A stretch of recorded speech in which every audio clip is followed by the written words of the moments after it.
चुनाव आयोग ने मिजोरम, छत्तीसगढ़, मध्य प्रदेश, राजस्थान और तेलंगाना में विधानसभा चुनाव की तारीखों का किया ऐलान। अगले महीने 7 से 30 नवंबर के बीच होंगे मतदान। 3 दिसंबर को होगी 5 राज्यों में मतगणना।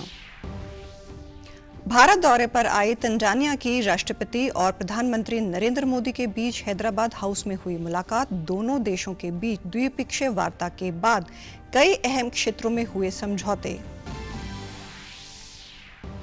मुख्यमंत्री मनोहर लाल ने यमुनानगर जनसंवाद के दौरान सुनी लोगों की समस्याएं। प्लाईवुड फैक्ट्रियों पर लकड़ी की खरीद के समय लगने वाले मार्केट फीस को घटाकर 1% करने की घोषणा की। और करनाल के मधुबन में हो रही 72वीं अखिल भारतीय पुलिस कुश्ती स्पर्धा 2023 हुई संपन्न। समापन समारोह में पुलिस महानिदेशक शत्रुजीत कपूर ने विजेता खिलाड़ियों को किया सम्मानित। नमस्कार, मैं हूं शैली तनेजा। अब समाचार विस्तार से। चुनाव आयोग ने आज 5 राज्यों के विधानसभा चुनाव की तारीखों की घोषणा की। नई दिल्ली में मुख्य चुनाव आयुक्त राजीव कुमार ने बताया कि मिजोरम में 7 नवंबर को और छत्तीसगढ़ में 7 और 17 नवंबर को 2 चरणों में मतदान होगा।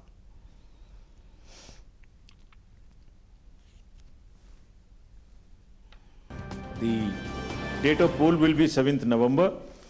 And date of counting would be 3rd, which is common, of course, for all these states. And elections in all these states would be completed by 5th of December. So date of poll is 7th November. Similarly, in case of Chhattisgarh, the elections would be in 2 phases. The date of poll would be 7th November and 17th November. The nominations after Mizoram for the first phase of the Chhattisgarh would happen on 20th, the 13th, and the last date would be 20th, date of poll being 7th November, and for phase 2, 17th November. मुख्य चुनाव आयुक्त ने बताया कि मध्य प्रदेश में विधानसभा चुनावों के लिए मतदान 17 नवंबर को होगा। इसके अलावा राजस्थान में 23 नवंबर और तेलंगाना में 30 नवंबर को चुनाव होगा। सभी राज्यों में मतगणना 3 दिसंबर को होगी। उन्होंने आश्वासन दिया कि निर्वाचन आयोग इन 5 राज्यों में साफ सुथरे और गड़बड़ियों से मुक्त चुनाव सुनिश्चित करेगा। Phase of Chhattisgarh and date of poll would be 7th November. So first Mizoram and the first phase of Chhattisgarh, then second phase of Chhattisgarh and 1 phase in Madhya Pradesh. Rajasthan, where the date of poll will be 23rd November in 1 phase entirely in Rajasthan. The date of issue of Gazette notification would be 30th October and date of counting for everyone being 3rd of December. Telangana would go last to the poll and date of poll is 30th November with the date of issue of Gazette notification being 3rd of November. And the entire election process would be complete by 5th of December. चुनाव आयोग के मुताबिक छत्तीसगढ़ की 90 सीटों पर 2 चरणों में मतदान होगा। 5 राज्यों में कुल 679 विधानसभा सीटें हैं और 16 करोड़ मतदाता हैं।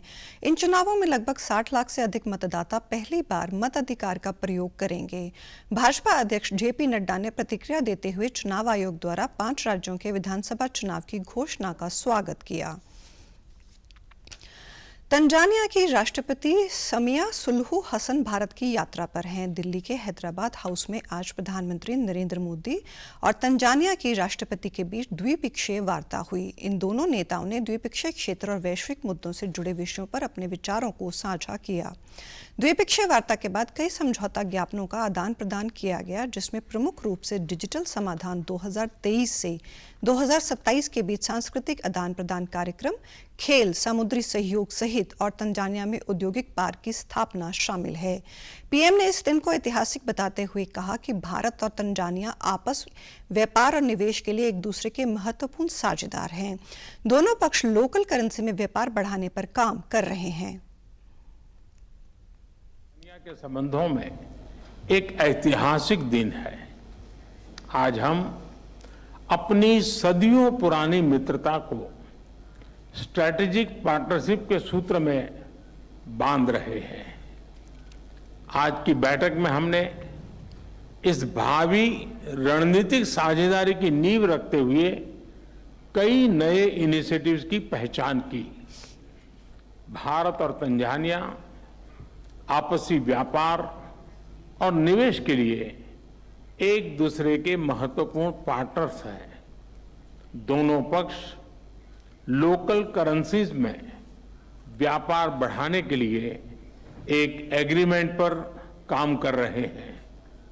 हमारे आर्थिक सहयोग के पूरे पोटेंशियल को रियलाइज करने के लिए हम नए अवसरों की तलाश जारी रखेंगे। भारत और तंजानिया इस बात पर एकमत है कि आतंकवाद मानवता के लिए सबसे गंभीर खतरा है। प्रधानमंत्री ने बताया कि इस संबंध में दोनों देशों ने आतंकवाद विरोध के क्षेत्र में आपसी सहयोग बढ़ाने का भी निर्णय लिया है। हिंद महासागर से जुड़े हुए देशों के रूप में हमने maritime security, piracy, drug trafficking जैसी चुनौतियों का सामना करने के लिए आपसी समन्वय बढ़ाने पर बल दिया। इंडो पैसिफिक में सभी प्रयासों में हम तंजानिया को एक बहुमूल्य पार्टनर के रूप में देखते हैं। भारत और तंजानिया एक मत है कि आतंकवाद मानवता के लिए सबसे गंभीर सुरक्षा खतरा है। इस संबंध में हमने काउंटर टेररिज्म के क्षेत्र में आपसी सहयोग को बढ़ाने का भी निर्णय लिया है। तंजानिया के राष्ट्रपति ने G20 में अफ्रीकी यूनियन को शामिल किए जाने के लिए पीएम मोदी के प्रति आभार व्यक्त किया। उन्होंने भारत के साथ अच्छे संबंध कायम करने की प्रतिबद्धता भी व्यक्त की। तंजानिया में आईटी के मद्रास परिसर की स्थापना की घोषणा पर पीएम मोदी के प्रति आभार प्रकट किया। भारत और तंजानिया के बीच द्विपक्षीय वार्ता के बाद विदेश मंत्रालय ने एक प्रेस कॉन्फ्रेंस को संबोधित किया। इस दौरान विदेश मंत्रालय ने कहा कि तंजानिया के किसी राष्ट्रपति की 8 साल बाद ये पहली भारत यात्रा है। विदेश मंत्रालय ने कहा कि ये यात्रा भारत और तंजानिया के बीच ऐतिहासिक और मैत्रीपूर्ण संबंधों को और मजबूत करेगा। भारत और तंजानिया के बीच कई समझौतों पर हस्ताक्षर भी हुए हैं। So President Samia Suluhu Hassan of Tanzania is visiting India from 9th and 10th of October now. This is her first visit to India as president, and also the first visit by any African head of state after the entry of the African Union in the G20. The last presidential visit from Tanzania was in June 2015 when President Kikwete visited India on a state visit. Prime Minister Modi had visited Tanzania in July 2016. The latest high-level visit to Tanzania was by our External Affairs Minister from July this year, to co-chair the Joint Commission meeting, during which he had also met with President Samia Suluhu. The Speaker of Lok Sabha, Sri Om Birla, had also visited Tanzania earlier in January this year.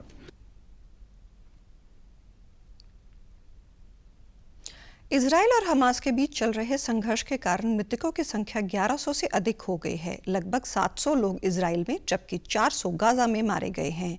इस संघर्ष में हजारों लोगों के घायल होने की आशंका है। कुछ क्षेत्रों में हमास के हमले के बाद मलबा हटाया जाना बाकी है और कहीं-कहीं युद्ध भी चल रहा है। इसके कारण मृतकों की संख्या बढ़ सकती है। विभिन्न जगहों पर हमास और इजरायली सुरक्षा बलों के बीच लड़ाई जारी है। इजरायली सेना ने दावा किया है कि उसने अभी तक गाजा में 800 से अधिक ठिकानों पर हमला किया है। इनमें पूर्वोत्तर के बेत हैनान शहर पर हवाई हमले शामिल हैं। संयुक्त राष्ट्र ने कहा है कि गाजा में कम से कम 70,000 फिलिस्तीनियों ने स्कूलों में शरण ली है। संयुक्त राष्ट्र ने गाजा में खाद्य सामग्री पहुंचाने के लिए मानवीय गलियारा बनाने की अपील की है। मुख्यमंत्री मनोहर लाल ने कल यमुनानगर के दशहरा ग्राउंड में आयोजित जनसंवाद कार्यक्रम में लोगों की समस्याएं सुनी और अधिकतर का मौके पर ही निपटान किया। इस दौरान सीएम ने यमुनानगर के प्लाईवुड फैक्ट्रियों के संचालकों की मांग पर लकड़ी की खरीद पर लगने वाली मार्केट फीस को घटाकर 1% करने की घोषणा की। उन्होंने कहा कि प्रदेश में अधूरी वैध कॉलोनियों का जल्द सर्वे करवाकर उन्हें पूर्ण रूप से वैध किया जाएगा। जिन परिवारों का व्यवसाय के हिसाब से बिजली का बिल ज्यादा आता है, उनका फिजिकल फिजिकल सर्वे करवाया जाएगा। ऐसे परिवारों में ऑटो ड्राइवर, धोबी, प्रेस करने वाला, नाई, बढ़ाई का काम करने वाले परिवारों को भी जोड़ा जाएगा। उन्होंने कहा कि यमुनानगर जिले में बीपीएल के 71,000 से अधिक कार्ड बने हैं। पहले एएवाई कार्ड धारकों को 2 लीटर सरसों का तेल मिलता था, अब सभी बीपीएल कार्ड धारकों को 2 लीटर सरसों का तेल दिया जाएगा। उन्होंने बीपीएल परिवार की बिजली के बिल की 12,000 प्रति माह की स्लैब को हटा दिया है। मुख्यमंत्री ने कहा कि यमुनानगर विधानसभा क्षेत्र में 15 सड़कों के निर्माण को मंजूर प्रदान की गई है, जिनमें से 8 सड़कों पर निर्माण कार्य चल रहा है और 7 का शीघ्र ही टेंडर हो जाएगा।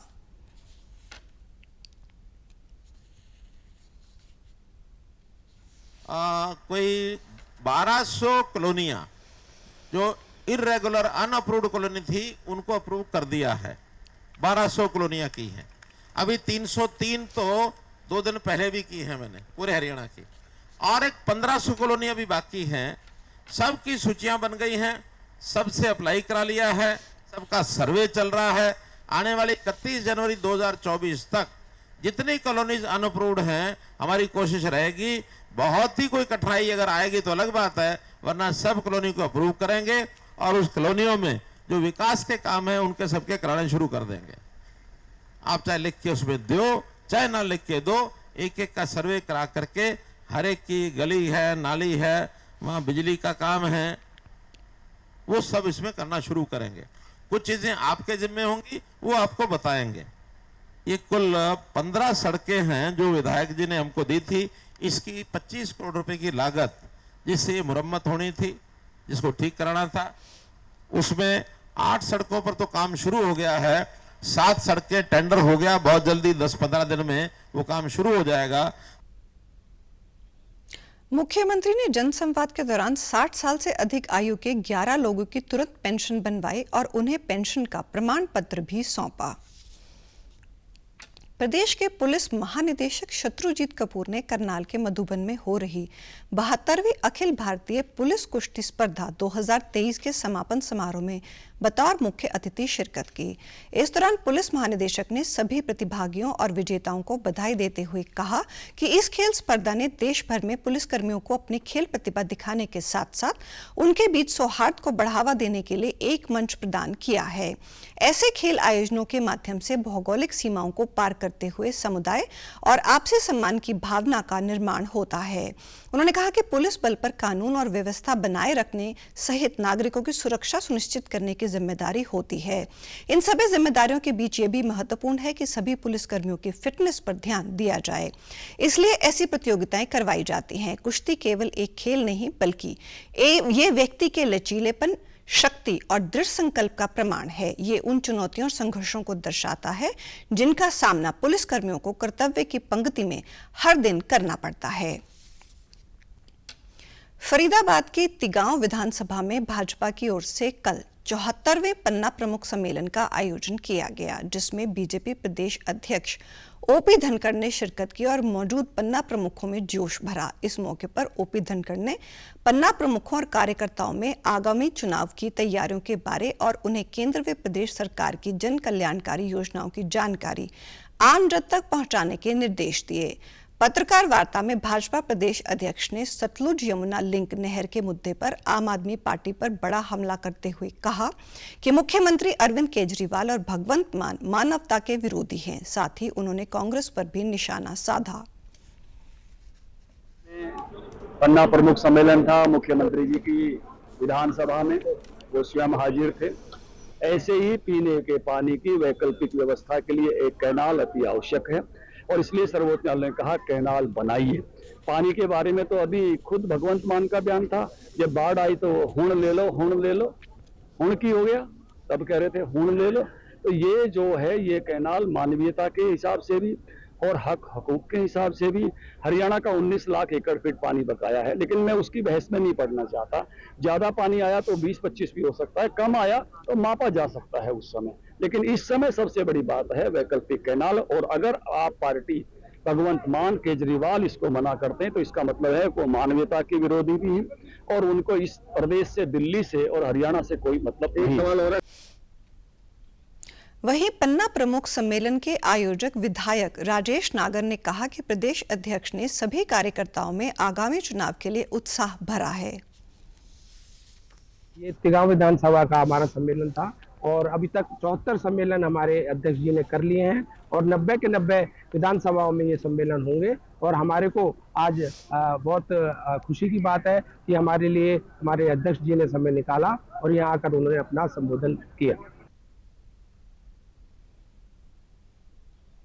प्रदेश सरकार ने वर्ष 2021-22 से राज्य की ग्रामीण और शहरी क्षेत्रों में महिलाओं, विशेष रूप से विधवाओं, तलाकशुदा और कानूनी रूप से अलग महिलाओं को आत्मनिर्भर बनाने और उनकी आर्थिक व सामाजिक स्थिति में सुधार के लिए विधवाओं के लिए सब्सिडी योजना शुरू की है। राज्य के महिला और बाल विकास राज्य मंत्री कमलेश ढांडा ने बताया कि इस योजना के तहत अब तक 256 विधवा महिलाओं को 638 लाख रुपए से अधिक का ऋण दिया जा चुका है। उन्होंने बताया कि इस योजना के तहत व्यक्तिगत कारोबार जैसे कि सिलाई कढ़ाई, किराना, रेडीमेड गारमेंट्स, कपड़े की दुकान, stationery, boutique, auto, e rickshaw इकाइयां, खाद्य प्रसंस्करण, बेकरी व जनरल स्टोर इत्यादि के लिए 3 लाख रुपए तक का ऋण बैंकों के माध्यम से दिया जा रहा है। लाभार्थी के समय पर कर्ज के भुगतान के मामले में हरियाणा महिला विकास निगम ने बैंकों की प्रचलित ब्याज दर पर 3 वर्षों के लिए 100% ब्याज सब्सिडी अथवा अधिकतम 50,000 रुपए जो भी पहले हो दिया जाएगा। केंद्र सरकार ने महिलाओं के लिए डाक विभाग के माध्यम से महिला सम्मान बचत प्रमाण पत्र योजना की शुरुआत की है। केंद्र की इस योजना से महिलाएं काफी खुश हैं। इस योजना की शुरुआत अप्रैल 2023 से शुरू की गई है। अंबाला डिपो के प्रवर डाकपाल हिरिशु कुमार घुंबर ने बताया कि योजना के अंतर्गत कोई भी महिला 2 साल की अवधि के लिए 2 लाख रुपए तक इन्वेस्ट कर सकती है और इसके लिए उसे 7.5% की दर से ब्याज मिलेगा। उन्होंने बताया कि आगामी दिनों में डाक विभाग जब पोस्टल वीक मनाएगा उस समय शिविर लगाकर महिलाओं को इस योजना के बारे में जागरूक किया जाएगा।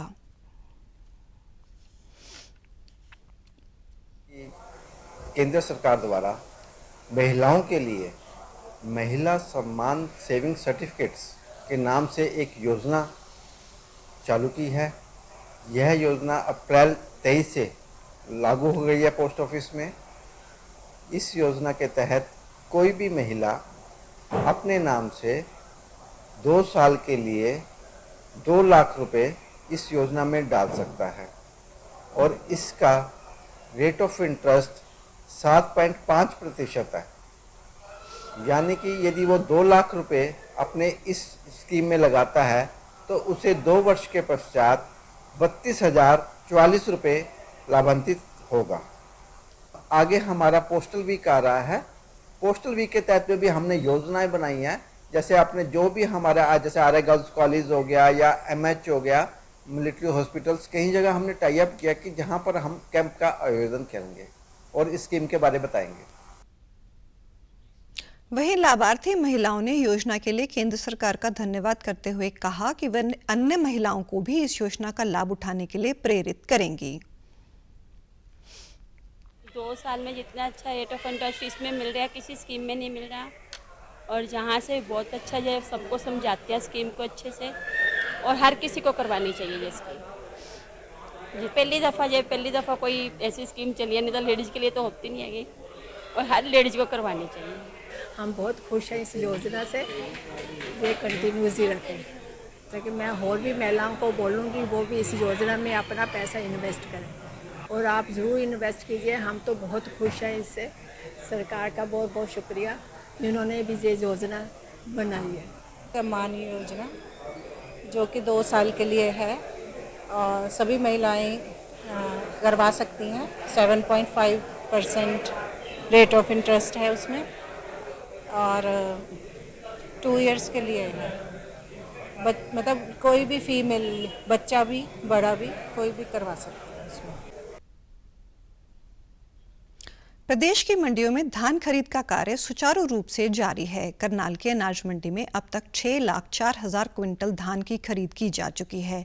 अच्छा भाव और समय पर भुगतान होने से किसान भी काफी खुश नजर आ रहे हैं। करनाल मार्केट कमेटी के सचिव जितेंद्र कुमार ने बताया कि धान खरीद के साथ साथ उसका उठान भी नियमित रूप से हो रहा है। मंडी में अब तक 4,12,000 क्विंटल धान का उठान हो चुका है।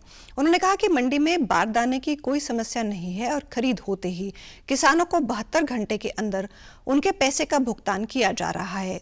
कई किसान का धान एमएसपी से भी अधिक मूल्य पर खरीदा गया है। मंडी सचिव ने बताया कि मेरी फसल मेरा ब्यौरा पोर्टल पर पंजीकृत किसानों के धान की खरीद की जा रही है।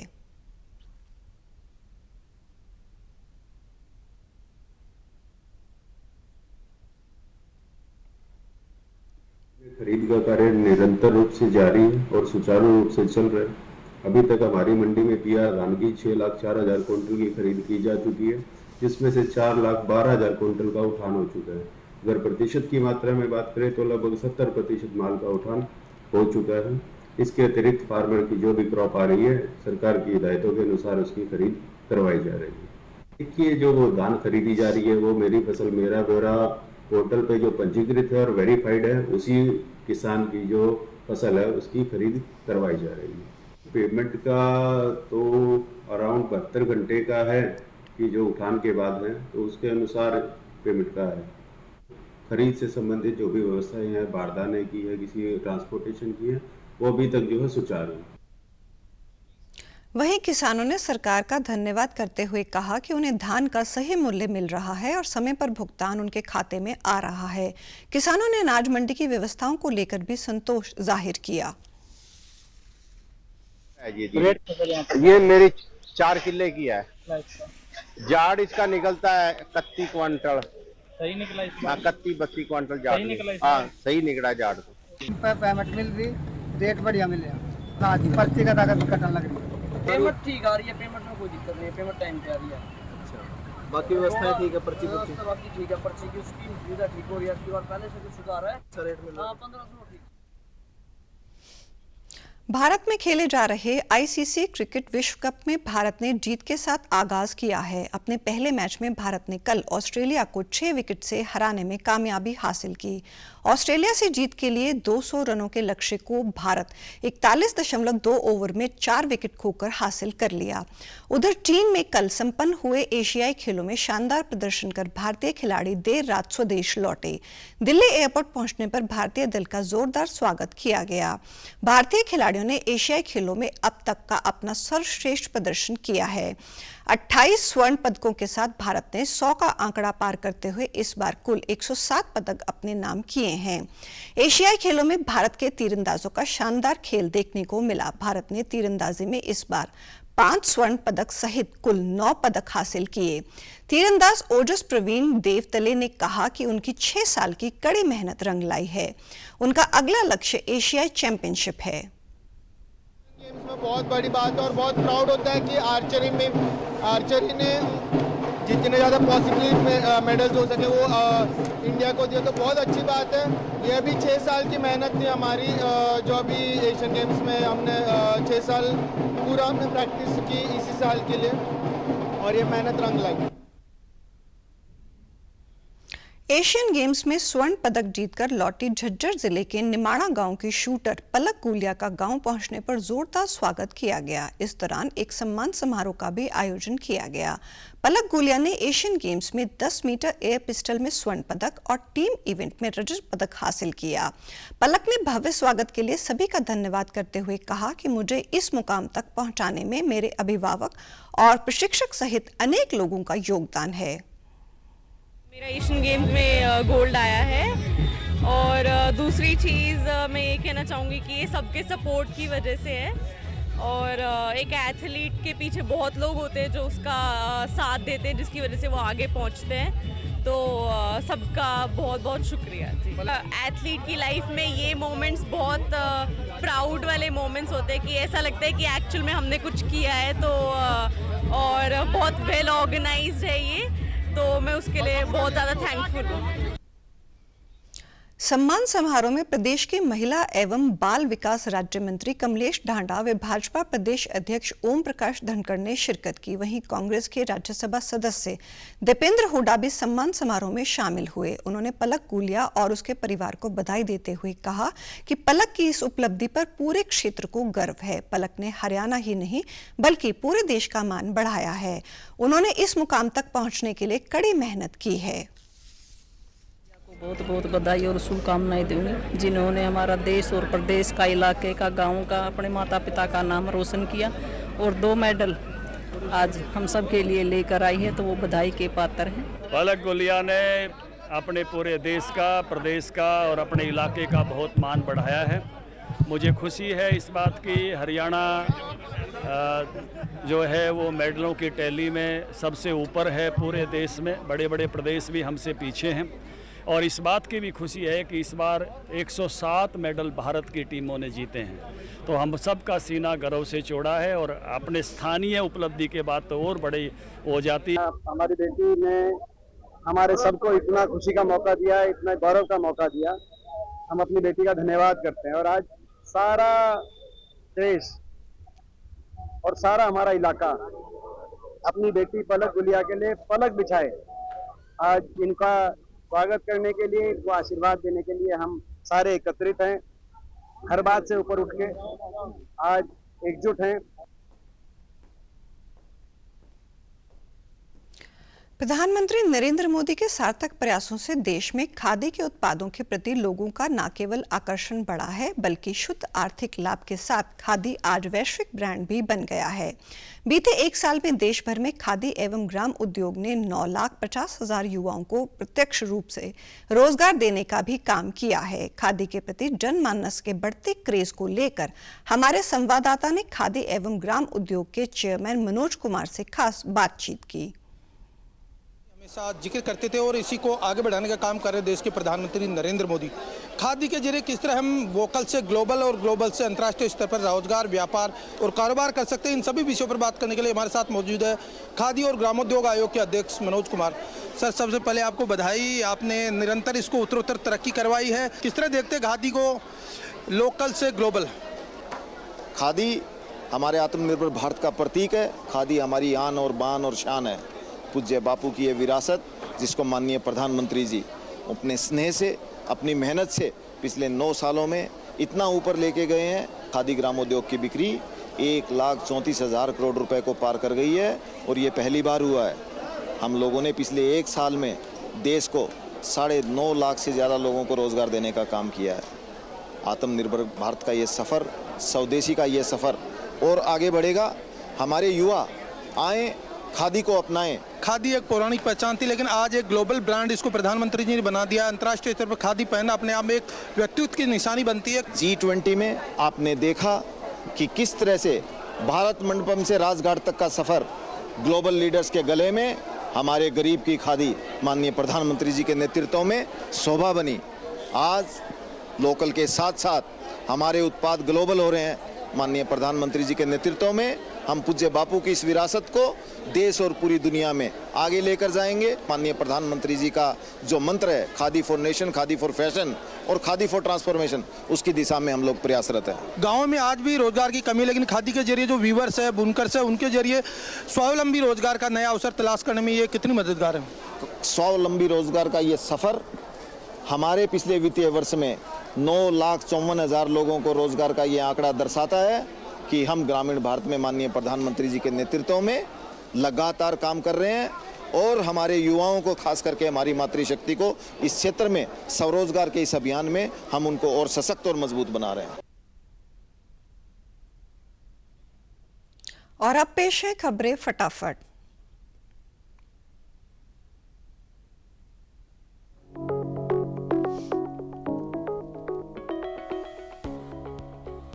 रक्षा मंत्री राजनाथ सिंह आज से 4 दिन इटली और फ्रांस के दौरे पर। राजनाथ सिंह पेरिस में सशस्त्र सेनाओं के रक्षा मंत्री के साथ 5वीं वार्षिक रक्षा वार्ता करेंगे। केंद्रीय सहकारिता मंत्रालय ने ग्रामीण विकास बैंकों के रजिस्ट्रार कार्यालयों का कंप्यूटरीकरण करने का लिया निर्णय। वैष्णो देवी मंदिर में तीर्थ यात्रियों के लिए हेलीकॉप्टर सेवाएं हुई महंगी, विमानन कंपनी ने बढ़ाया किराया।